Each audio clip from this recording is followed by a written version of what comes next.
Bonsoir à toutes et à tous et bienvenue dans cette nouvelle édition du 13h.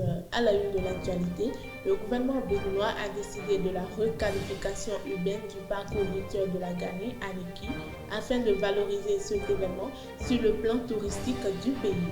À l'international, les députés sénégalais ont adopté une loi ce mercredi pour réprimer les relations homosexuelles. Et puis en sport, une messe d'action de grâce sera célébrée les 12, 13 et 14 mars prochains à l'église Saint-Michel de Cotonou en mémoire de feu Serge Akako Djioutri, ancien premier vice-président de la Fédération béninoise de handball. Restez avec moi pour le développement.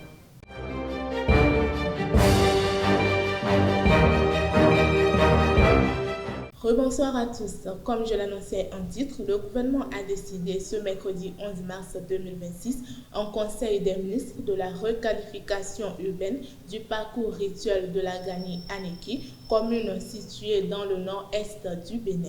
Les autorités justifient cette décision par la construction du nouveau palais du roi qui impose une modification structurelle du parcours rituel traditionnel qui passe désormais de 7 à 8 stations sacrées.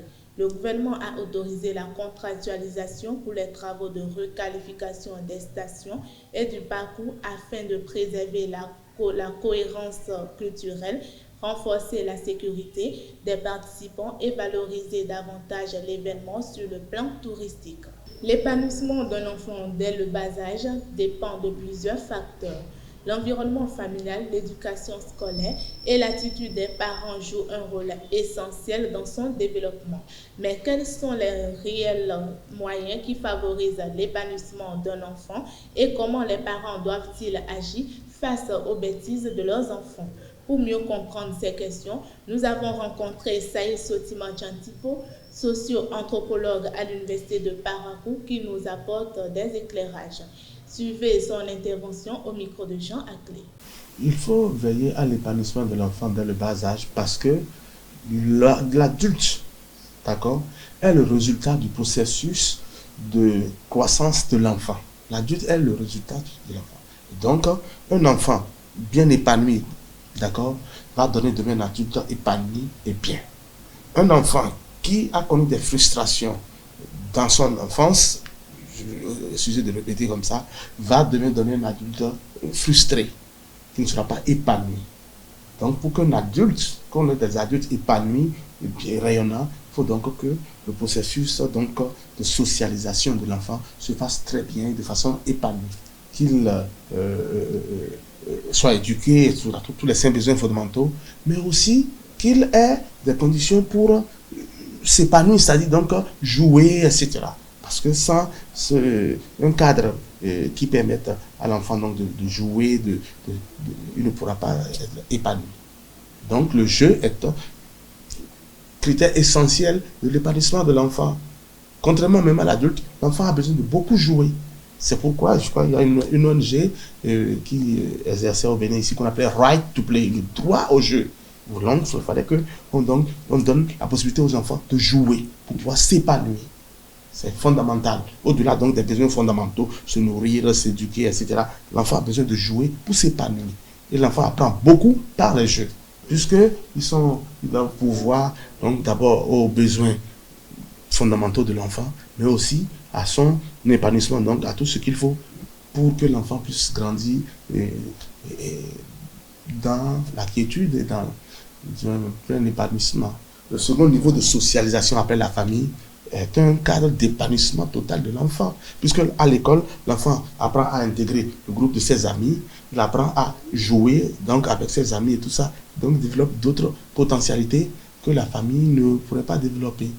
Donc l'école est un cadre essentiel pour l'épanouissement de l'enfant. Les parents un peu trop censeurs, lorsqu'un enfant par exemple se trouve avec un père trop censeur qui lui reproche trop de choses, il va se frustrer, il va s'enfermer sur lui-même, il ne sera pas épanoui. Donc il faut que les parents puissent laisser les enfants jouer, qu'ils puissent donc interagir avec les autres enfants pour pouvoir se développer. Donc il ne faut pas que les parents soient trop chanceux, il ne faut pas qu'ils répriment trop les enfants. Il faut que l'enfant apprenne à jouer, à se tromper et à reprendre. Depuis 2025, le gouvernement béninois a inscrit à son programme d'action la construction de 6 lycées scientifiques et de 2 écoles normales supérieures dans 5 villes du pays. L'objectif est de renforcer l'enseignement scientifique et la formation des enseignants. Dans le prolongement de cette initiative, le Conseil des ministres de ce mercredi a validé la poursuite du projet. Le gouvernement avait autorisé le 22 octobre 2025 la construction des 5 premiers lycées à Abomey-Calavi, Lokossa, Abomey, Parakou et Latitengu. Le Conseil a décidé de lancer les travaux du lycée scientifique Autant pour moi de Porto Novo et de l'école normale supérieure de Parakou. Ces infrastructures seront confiées à l'entreprise déjà mobilisée sur les autres sites. Toujours en Conseil des ministres, le gouvernement béninois a décidé ce mercredi de recruter et de former 135 nouveaux agents pour le corps des eaux, forêts et chasse. Le Conseil souhaite renforcer les effectifs chargés de la gestion des ressources forestières et de la protection temporaire de la faune. Le dispositif validé par le gouvernement prévoit le recrutement de 95 gardes forestiers, 25 contrôleurs et 15 conservateurs. Les gardes forestiers sont chargés des missions de terrain, notamment la surveillance des espaces forestiers, la lutte contre l'exploitation illégale des ressources naturelles et le contrôle des activités liées à la faune. Les contrôleurs, quant à eux, et observateurs interviennent davantage dans les fonctions d'encadrement, d'organisation et de gestion technique. Le Conseil des ministres a également chargé les départements ministériels concernés de conduire les démarches nécessaires à l'organisation du concours de recrutement. À l'international, les députés sénégalais ont adopté ce mercredi 11 mars 2026 une loi qui durcit les peines encourues pour les rapports sexuels entre 2 personnes du même sexe. La réforme de l'article 19 du Code pénal prévoit notamment de doubler les peines de prison encourues pour relations homosexuelles. 2 nouvelles infractions figurent également dans cette loi: l'apologie et le financement de l'homosexualité, passible de 3 à 7 ans de prison. L'opposition reproche au gouvernement de ne pas être plus sévère et de ne pas avoir tenu sa promesse de faire de l'homosexualité un crime plutôt qu'un délit. L'ancien premier ministre du Burundi, le général Alain Guillaume Bunyoni, a été remis en liberté provisoire pour raison médicale ce mercredi 11 mars, selon une source judiciaire. Autrefois l'un des personnages les plus influents du pouvoir, Alain Guillaume a été condamné à la prison à vie fin 2023 pour atteinte à la sûreté interne de l'État, tentative de coup d'État et enrichissement illicite. Hospitalisé depuis octobre, son état de santé s'est fortement dégradé. C'est donc depuis sa chambre d'hôpital qu'il a été libéré. En décembre, il avait été évacué et transféré pendant quelques jours dans un hôpital de Bujumbura, dans un état que son entourage qualifiait alors de préoccupant. Le président français Emmanuel Macron recevra ce vendredi son homologue ukrainien Volodymyr Zelensky à Paris. Lors de la rencontre, ils évoqueront entre autres les moyens visant à renforcer la pression sur la Russie après 4 ans de guerre, notamment par la lutte contre sa flotte fantôme, a annoncé ce jeudi l'Élysée. Les 2 dirigeants échangeront également sur les conditions d'une paix juste, durable et feront le point sur les engagements pris dans le cadre de la coalition des volontaires sur les garanties de sécurité, a précisé la présidence française. Sport pour boucler ce journal, en mémoire de feu Serge Akakpo-Diountri, ancien premier vice-président de la Fédération béninoise de handball, une messe d'action de grâce sera célébrée les 12, 13 et 14 mars 2026 à partir de 19h à l'église Saint-Michel de Cotonou. Homme de conviction, de loyauté et de dévouement, Serge Akakpo a marqué la discipline par son bon sens de service, sa disponibilité et son amour pour le handball et pour la jeunesse. La Fédération béninoise de handball invite la grande famille du handball, amis, proches et sportifs à se joindre à ce moment de recueillement et d'hommage. À Niki, le week-end dernier, lors de la 19e journée de la Certis Ligue 1, Coton FC était attendu sur la pelouse des Cavaliers. Dans un duel engagé et intense, les deux formations se quittent finalement sur un score de 2-0 tant pour moi en faveur des hommes de Ouida. Retour sur les moments marquants de cette rencontre avec Jean Aclé et Abel Ojo.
Pour finir, ce mercredi 11 mars 2026, le jeune boxeur Prince Agbetome a créé la surprise en battant l'Ukrainien Oleksiy Kolbia.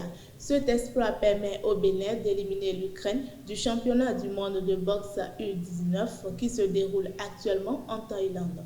Cette victoire intervient après un premier combat réussi ce lundi 9 mars 2026 face au Panaméen Joël Calvo qui avait déjà révélé la détermination et le talent du jeune Prince Agbetome. Son parcours jusqu'ici illustre la combativité et la technique de ce jeune athlète, désormais l'un des principaux espoirs de la délégation béninoise dans ce championnat. Mesdames et messieurs, c'est tout pour aujourd'hui. Merci de m'avoir suivi et portez-vous bien.